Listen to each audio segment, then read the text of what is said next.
ეგრეთ წოდებული რუსული კანონი. ეხლა ხომ დავწმუნდით და დარწმუნდით, ჩვენ რა დავწმუნდით, ვიცოდით. ეხლა ხომ ის დარწმუნდა ეს ხალხი, ვინც თუნდაც იმად დაყევოდა მიტინგებზე, რაც ესტონეთში ნახეთ და გაიგეთ. რომ იქ დარეგისტრირებულები არიან თუნდაც ის ჩახუნაშვილები თუ ვიღაცები ვინც არის ექიმები და მედიები და ლომჯარიაზე და იმაზე აღარ არის საუბარი რაღაცა ესტონური NGO-ა ხო ეხლა ეს ძალიან ბევრი აი ეს რა ქვია იმას ბოკერიას ცოლის ტაბულაც იქ არის დარეგისტრირებული და ასე შემდეგ და როგორი qalbi მისამართები აქვს მე რა და ერთი ნორმალური მისამართი ხო შესაძლებელი იყო რაღაცა შეეწუხებით საოფისე შენ ხო აი საოფისე შენობა ხო არის და სადღაც დარეგისტრირებული იყო მე რა სადღაც აი როგორ ცინიკურად უძგებიან ამ ყველაფერს ეს არის ჩვეულებრივი საერთაშორისო დანაშაულებრივი სქემა საერთაშორისო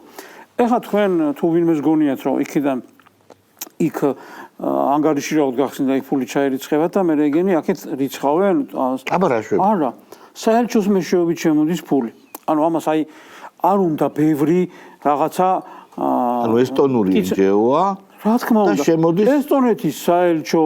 და ეს საელჩოები ქეშად შემოგთ ფული ხა იქიდან რომ ჩარიცხო ფული ესტონეთიდან შემოსულ ფულს შესაბამისად ბანკში გაელვის და გამოძიების ფარგლებში აუცილებლად გაარკვევენ რომ იქიდან ერთხელ დაირიცხა მეორეც თქვა შენთან დაირიცხა ჩემთან და ასე შემდეგ სამაკო მონიტორინგი არსებობს მაგრამ ის რომ ესტონეთში ჩაურიცხეს ფული და იქიდან ის ფული გაქრა, გამოვიდა და საქართველოში არ მოსულა. სხვანაირად ეხლა როგორ უნდა დავალო ფულის გათეთრების კლასიკური მაგალითი, ჩვეულებრივი. და თქვათ ევროკავშირის ელჩის მეშვეობით, ესტონეთის ელჩის მეშვეობით შემოდის რაღაც შემოდნებით და რაღაცა პრივილეგიები აქვს და ფულს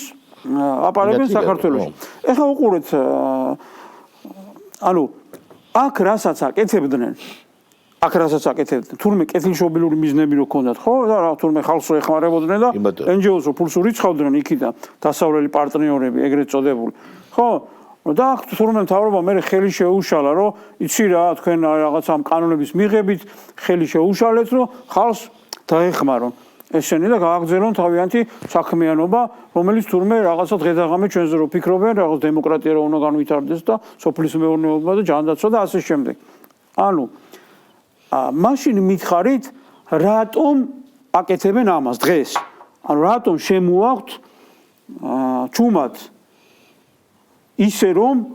დანაშაულს ჩადიან რატომ შენ თუ გინდა ჯანდაცვაში რაღაცა ხელი შეუწყო კეთილი მიზნით სოფლის მეურნეობა არა აი სხვა ნებისმიერი საზოგადოების რაღაც ნაწილს დაეხმარო ამას რა თუნდა ჩემოდნებით ფულის შემოტანა ეს არის ჩვეულებრივი ქსელი რომელზეც რა თქმა უნდა დაინტერესებულიც არის ქართული გამოძიება და ესტონეთის გამოძიებამაც ჩვეულებრივად ამის შემდეგ უნდა დასვას კითხვები სადღაც რო ხარ დარეგისტრირებული თქვათ ხო ქართველი NGO და შენს ანგარიშზე ირიცხება ფული ანგარიშზე ფული აღარ არის და რა ხდება ჩვეულებრივი მარტივი დანაშაულება ეხლა ვინ გვიწყობს რევოლუციებს მოდი თქვათ რა ეხლა ესტონეთში კაია კალასის გარეშე ფული იქიდან მოდის ხო ევროკავშირის ბიუროკრატიიდან კაია კალასის გარეშე ეს ხო არ მოხდებოდა და ის მარტაკოსი რო არის წინასწარ დაგვიანონსა რომ ისო რა ქვია ზებსო ვეძებ თუ და აგერ რა შვენერი გზა ვიპოვეთ რომ ფული შევიტანოთ ხაჩეს არ იტყუებიან არა კაია კალასის გარეშე არ მოხდებოდა იქა და მარტაკოსი ეს ორი აქტორი მე ესტონეთის ელჩი მინიმუმ ავიღოთ ევროკავშირის ელჩი ეს ორი აქტორი და აქ კიდე არიან წეღარო ჩამოვთვალეთ სახელი მათი ლეგიონია რაღაცა ის ბოკერიას ცოლი და ასე შემდეგ აი ეს ხალხი გავანებოთ რომ დანაშაულს ჩადიან ჩვეულებრივი მარტივი ამას აი სულ არ არის სპეციალური იურიდიული ცოდნა არალეგალური ხო აი ეს ხალხი ლოთი ისა რა ქვია კაია კალასი გვიწყობს საქართველოში რევოლუციას